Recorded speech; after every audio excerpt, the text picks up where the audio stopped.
রাত পেরোলেই মাধ্যমিক ইতিহাস পরীক্ষা। ইতিহাস পরীক্ষাতে 2 মার্কের জন্য কোন প্রশ্নগুলো পড়বে, 2 নম্বরের কোন প্রশ্নগুলো পরীক্ষাতে আসার সম্ভাবনা রয়েছে, সেই প্রতিটা প্রশ্ন আজকের এই ভিডিওতে বলে দেব। যে কটি প্রশ্ন বলে দেব, যদি সেই কটি প্রশ্ন তোমার পড়া থাকে, তোমরা 100% পরীক্ষাতে 2 মার্কের প্রশ্ন কমন পাবে। এমন অ্যাকুরেট সাজেশন তোমাদের জন্য নিয়ে এসেছি। আজকের এই ভিডিওতে তোমাদের জন্য 2 মার্কের যে প্রশ্নগুলো বলে দেব, সেই প্রতিটা প্রশ্ন অধ্যায় ভিত্তিক বলে দেব। প্রতিটা অধ্যায় থেকে 2 মার্কের জন্য কোন প্রশ্নগুলো পড়তে হবে বলে দেব।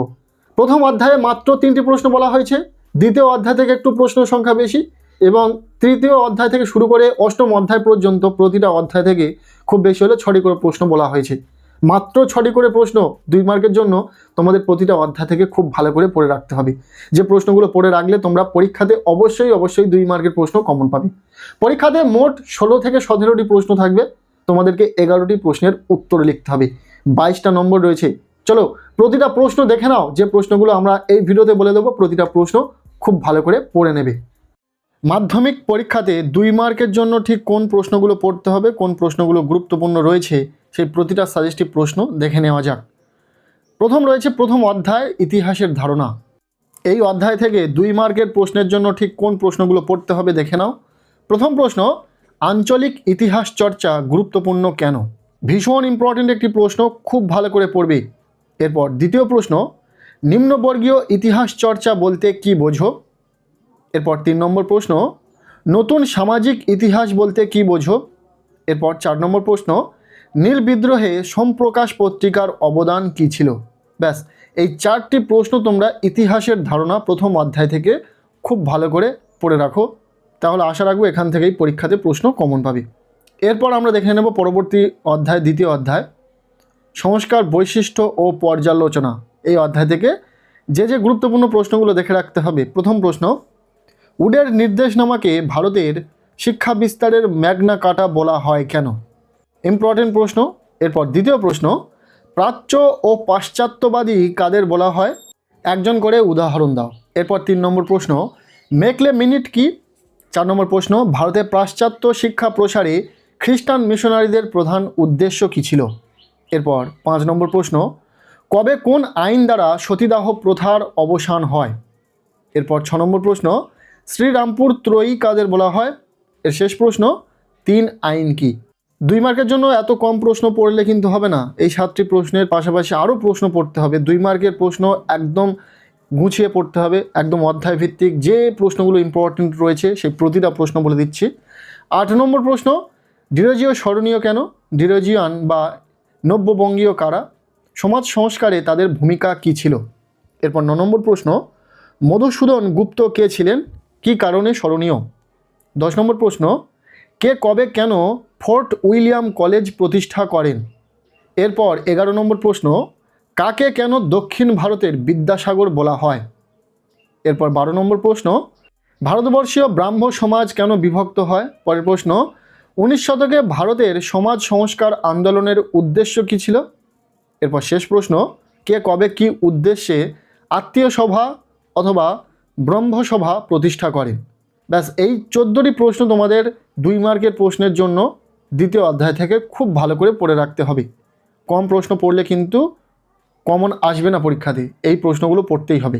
যেহেতু 2 মার্কের প্রশ্ন দেখছো, ছোট প্রশ্ন দেখছো, সো এই কটি প্রশ্ন পড়া খুব শক্ত বিষয় নয়। কেননা তোমরা জেনে থাকবে ইতিহাস পরীক্ষাতে প্রশ্ন কিন্তু একটু ঘুরিয়ে আসতে পারে, একটু কঠিন হতে পারে তোমাদের কাছে।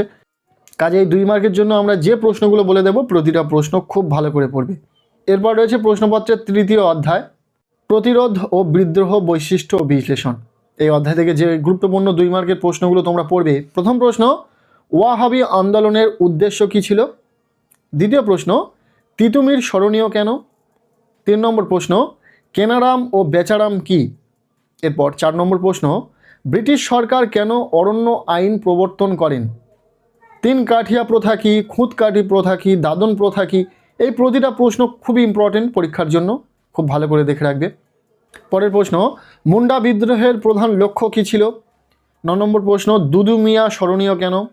10 নম্বর প্রশ্ন, নীল বিদ্রোহে খ্রিস্টান মিশনারিদের ভূমিকা কী ছিল?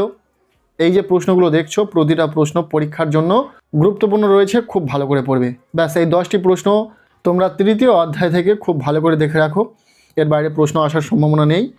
এরপর আমরা দেখে নেব পরবর্তী যে অধ্যায়টি রয়েছে চতুর্থ অধ্যায়। চতুর্থ অধ্যায় অর্থাৎ সংঘবদ্ধতার গোড়ার কথা, বৈশিষ্ট্য ও বিশ্লেষণ। এই অধ্যায় থেকে 2 মার্কের জন্য যে প্রশ্নগুলো ইম্পর্টেন্ট রয়েছে দেখে নাও। প্রথম প্রশ্ন, সভা সমিতির যুগ বলতে কি বোঝো? দ্বিতীয় প্রশ্ন, গগনেন্দ্রনাথ ঠাকুর কিভাবে ঔপনিবেশিক সমাজের আলোচনা করেছিলেন? 3 নম্বর প্রশ্ন, 19 শতকে জাতীয়তাবাদের উন্মেষে ভারতমাতা চিত্রটির কিরূপ ভূমিকা ছিল? এরপর 4 নম্বর প্রশ্ন, বর্তমান ভারত গ্রন্থ কিভাবে জাতীয়তাবাদী ভাবধারাকে উদ্দীপ্ত করেছিল? নেক্সট 5 নম্বর প্রশ্ন, ইলবার্ট বিল কি? এই বিলের প্রতিক্রিয়া কি হয়েছিল? এরপর 6 নম্বর প্রশ্ন, লক্ষ্মীবাঈ স্মরণীয় কেন বা তাঁতিয়া টোপি স্মরণীয় কেন? এই প্রশ্নগুলো ইম্পর্টেন্ট রয়েছে, খুব ভালো করে দেখবে। ব্যাস এই 6টি প্রশ্ন তোমরা চতুর্থ অধ্যায় থেকে খুব ভালো করে দেখে রাখো, তাহলেই হবে। এরপর আমরা দেখে নেব পঞ্চম অধ্যায়, বিকল্প চিন্তা ও উদ্বেগ, বৈশিষ্ট্য ও পর্যালোচনা। এই অধ্যায় থেকে যে গুরুত্বপূর্ণ 2 মার্কের প্রশ্নগুলো তোমরা দেখে রাখবে, 2 নম্বরের জন্য যে প্রশ্নগুলো পরীক্ষাতে আসার সম্ভাবনা রয়েছে দেখে নাও। প্রথম প্রশ্ন, বাংলার মুদ্রণের ইতিহাসে শ্রীরামপুর মিশন প্রেসের অবদান কী? এরপর দ্বিতীয় প্রশ্ন, বিটিআই প্রতিষ্ঠার উদ্দেশ্য অথবা গুরুত্ব কী ছিল? এরপর 3 নম্বর প্রশ্ন, জাতীয় শিক্ষা পরিষদ কেন প্রতিষ্ঠিত হয়? এরপর 4 নম্বর প্রশ্ন, শ্রীনিকেতন অথবা শান্তিনিকেতন অথবা বিশ্বভারতী প্রতিষ্ঠার উদ্দেশ্য কী ছিল? এই 3টি ভাবে তোমরা দেখে রাখবে প্রতিষ্ঠার উদ্দেশ্য কী ছিল।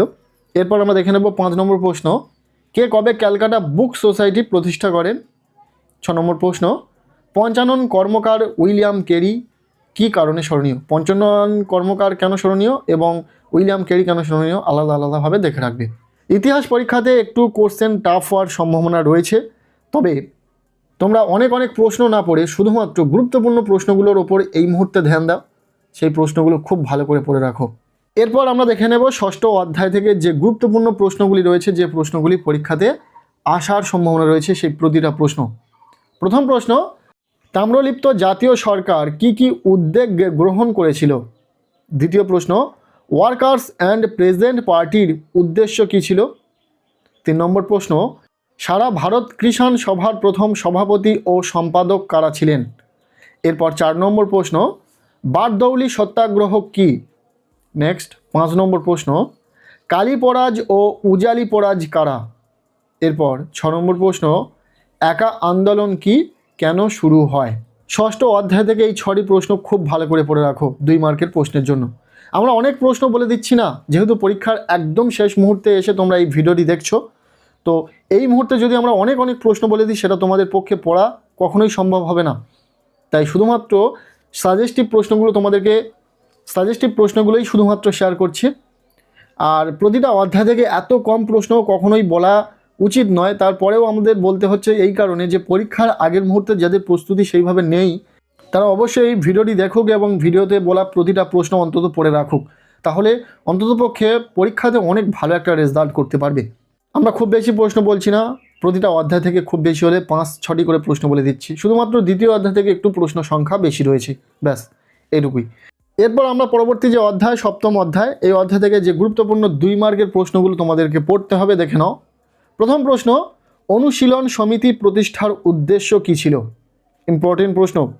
এরপর দ্বিতীয় প্রশ্ন, দলিত কাদের বলা হয়? এরপর 3 নম্বর প্রশ্ন, পুনা চুক্তির 2টি শর্ত ও তাৎপর্য লেখো। পরের প্রশ্ন, নমশূদ্র কারা? নেক্সট, রশিদ আলী দিবস কী বা কেন পালিত হয়? এরপর 6 নম্বর প্রশ্ন, অ্যান্টি সার্কুলার সোসাইটি কেন প্রতিষ্ঠিত হয়? এরপর 7 নম্বর প্রশ্ন, কোন শিক্ষা প্রতিষ্ঠানকে কেন গোল দিঘির গোলামখানা বলা হতো?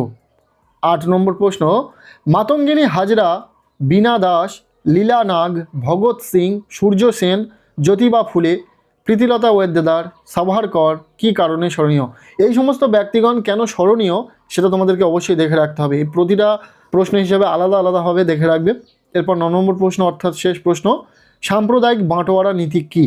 সপ্তম অধ্যায় শেষ। এরপর আমরা দেখে নেব অন্তিম অধ্যায়, 8 নম্বর অধ্যায়।